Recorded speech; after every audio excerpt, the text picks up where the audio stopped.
So I'm wondering, have you ever been to Electric Ladyland? Because what I really want to know is, are you experienced?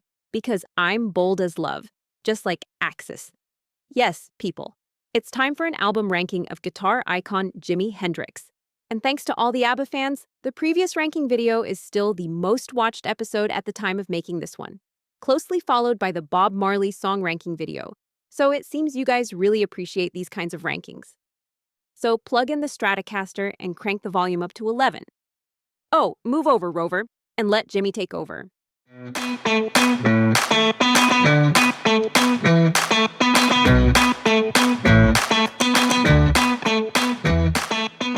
Hello, and welcome to a new episode of We're Only in It for the Music, a brand new YouTube series that takes you on a musical journey through videos about pop, rock, jazz, blues, soul, and funk.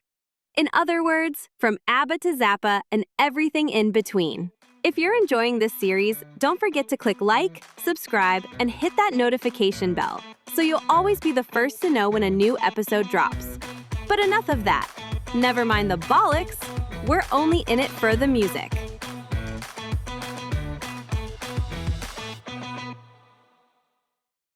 The official discography of Jimi Hendrix is short but powerful. He released only 3 studio albums during his lifetime, followed by dozens of posthumous releases. I hereby solemnly promise that if this channel reaches 200 subscribers, I will make a ranking video of Hendrix's posthumous albums. But today, we're keeping it simple and sticking to the big 3. The debut Are You Experienced, the follow-up Axis Bold as Love, and the double album Electric Ladyland. Let's dive right in.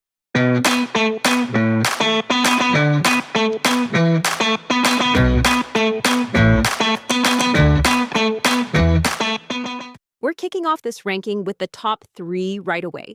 In Jimi Hendrix's discography, there's simply no room for mediocrity. Each album more than earns its classic status. We start with the one that introduced Jimi to the world back in 1967, Are You Experienced?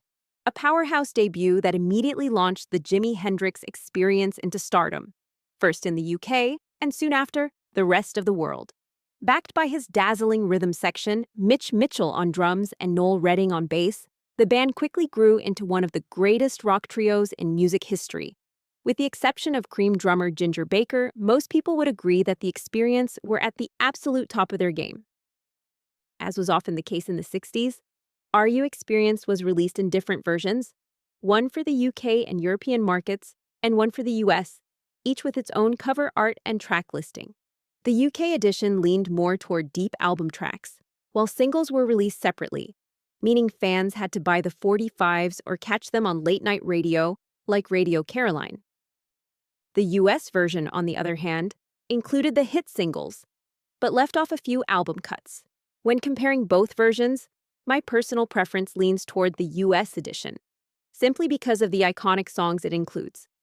As great as the UK version is, it lacks 3 essential bangers: Purple Haze, Hey Joe, and the beautiful The Wind Cries Mary. Classic Hendrix tracks I simply couldn't do without. Musically, the UK version scores a solid 8, but the US release, thanks to those added hits, edges slightly higher at 8.4. Because later reissues, especially on CD, combine both track lists and often include bonus tracks like Stone Free, I calculated an average score across all 14 original vinyl tracks. Honorable mentions go out to the Dreamy May, This Be Love, and the Cosmic Jam, Third Stone from the Sun. Over the years, dozens of alternate covers have been released. The album has been reissued many times, often with a brand new look. To avoid confusion for this ranking, we're only considering the 2 original sleeves, the so-called black cover for the UK edition and the psychedelic yellow one for the US. So where does Are You Experienced land? Right here, at number 3. In second place, fittingly, we find Jimi's second album, Axis Bold as Love, released in December 1967, just 6.5 months after the summer debut of Hendrix's first LP. Though in the US, things moved a bit slower. Axis didn't hit record stores there until January 68. Like many of his records, Axis has been reissued with various alternate covers over the years. But for me, there's only one true version. The stunning psychedelic gatefold sleeve depicts Hendrix and the Experience as various forms of Vishnu, combining a painted image by Roger Law with a photo portrait by Carl Ferris. Melody Maker journalist Nick Jones described the artwork as a beautiful fold-out package, likening it to the Beatles' Sgt. Pepper's Lonely Hearts Club Band. Jimi himself, however, wasn't happy with the artwork. He expressed disappointment that the cover didn't reflect his Native American heritage, and thought it was a missed opportunity. The painting of the band was superimposed onto a mass-produced religious poster, and Hendrix remarked, "The three of us have nothing to do with what's on the Axis cover." Some Hindus were offended by the religious imagery, and the Malaysian government's Home Ministry eventually banned the artwork after complaints. Throughout his recording career, Hendrix's album covers would remain a recurring source of frustration. But more on that later. Luckily, there's always the music, and once again, it's brilliant. Though Axis does open a bit shakily with the pseudo-psychedelic EXP. Sure, for 1967, it was revolutionary. A swirl of slowed-down and sped-up voices and guitar feedback panning from left to right in stereo. Technically impressive, yes, but essentially it all comes down to 2 minutes of sound effects, where Jimi indulges his love of sci-fi and flying saucers. Fortunately, Hendrix quickly redeems himself with a strong batch of songs: Up from the Skies, Spanish Castle Magic, Wait Until Tomorrow, Ain't No Telling, and Little Wing. Side A, aside from EXP, is nothing short of sublime. Side B also features incredible tracks, with highlights like Castles Made of Sand, One Rainy Wish, and the semi-title track Bold as Love. The album leans a bit more into jazz than its predecessor, and in every way feels like a step forward, part of Hendrix's rapid rise to musical heights rarely seen, especially in such a short life. And now, number 1 in this Jimi Hendrix album ranking, the 1968 double album Electric Ladyland. Here, we hear Jimi at the absolute peak of his powers. And once again, we're reminded of what a heartbreaking loss it is that he left us so young. Who knows what other incredible music he might have created, but what he did leave behind is of a level the rest of us mere mortals can only dream of. Like Axis, the album opens with a short intro filled with sound effects and studio wizardry. And just like Axis, I've never been especially fond of the album's opening track. For me, Electric Ladyland truly begins with track 2, Have You Ever Been to Electric Ladyland? Instead of And the Gods Made Love, as the opening song is called. Double albums often fall into the trap of overindulgence, where trimming the fat could have led to a tighter single LP masterpiece. But Electric Ladyland is the exception to that rule. Nearly every track contributes to the overall atmosphere of the record. You're treated to top-tier studio production, but several songs retain a live feel, showcasing Jimi's virtuosity through extended jams. At nearly 74 minutes, Ladyland is a long ride, but on vinyl, that journey is split across 4 sides of around 20 minutes each. That gives you the perfect chance to absorb the music in smaller doses, and the album is so good that, by the end of each side, you're already eager to find out what the next one has in store. Though the album was at one point released as 2 separate parts, the track listing was scrambled so badly it completely ruined the sequencing. The only redeeming feature of that split release is the psychedelic cover of Part 1.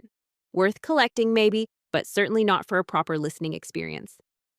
The original double LP is packed with highlights: Crosstown Traffic, the extended blues jam Voodoo Child, the sharp-edged Gypsy Eyes, and the hauntingly beautiful Burning of the Midnight Lamp.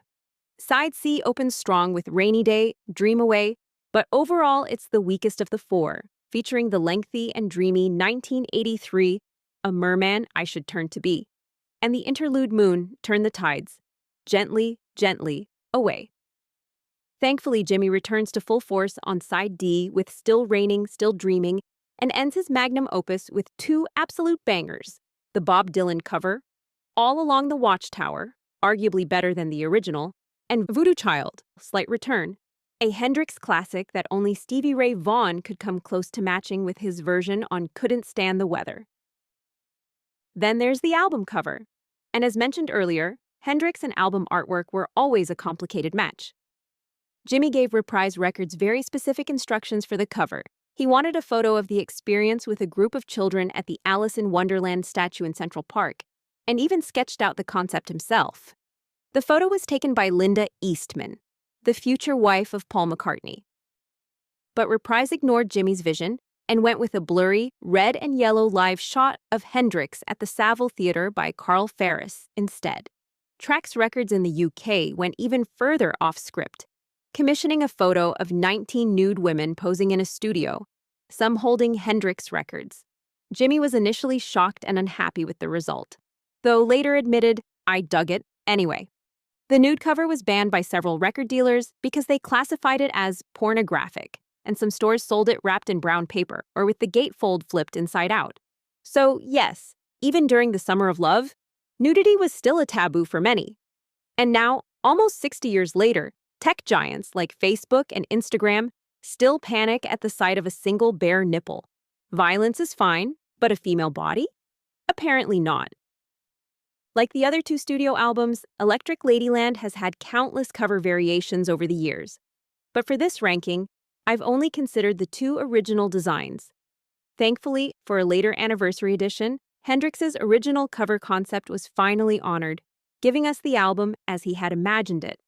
Maybe Hendrix sounds a bit more focused on Axis than on the extended jams of Ladyland, but the high points on this iconic double album are so unbelievably strong that even if the final scores are close, Electric Ladyland remains the clear number one, the undisputed winner of this Hendrix album ranking.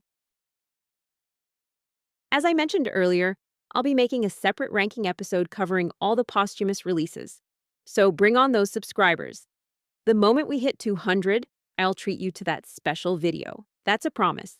Hendrix's official discography may be small, so why not hand out a few honorable mentions, simply because Jimmy deserves it. If you're looking for an easy entry point, a beginner's guide to Hendrix on vinyl, check out the 1968 compilation Smash Hits. It collects all the singles and throws in some stellar album tracks for good measure. If you want to take a deeper dive and completely immerse yourself in Jimmy's world, go for the 4-CD box set simply titled The Jimi Hendrix Experience. It's packed with alternate takes, live recordings, and rare gems that show just how expansive his talent really was. And finally, if you want to hear Jimmy in a live setting, aside from the massive archive of posthumous concert releases, start with Band of Gypsies, a phenomenal live album featuring Jimmy with his new rhythm section, Billy Cox on bass, and Buddy Miles on drums. Funkier than The Experience, and absolutely next-level guitar playing on this stunning set. John Lennon once said that if you had to give rock and roll another name, you might as well call it Chuck Berry. Well, I think that if the guitar ever needed a new name, it should be Jimi Hendrix. And that wraps up my personal ranking of the albums by the Jimi Hendrix Experience. What's your favorite Hendrix album? How would you rank them? Let me know in the comments below. I'm always curious to hear your thoughts. Next time, we'll dive into another short but sweet discography, the 3 studio albums by Buffalo Springfield. So you might want to start thinking about your personal ranking of the band that launched both Stephen Stills and Neil Young. You can listen to all the music featured on this channel via the Spotify playlist. And don't forget to check out the social pages on Facebook and Instagram for all the latest updates and extras. Because I'll follow you. If you follow me, you'll find all the links down below in the description. And don't forget to like, subscribe, and hit that notification bell so you never miss an episode. Thank you so much for watching. See you next time. And in the meantime, drop the needle, press play, and remember, we're only in it for the music.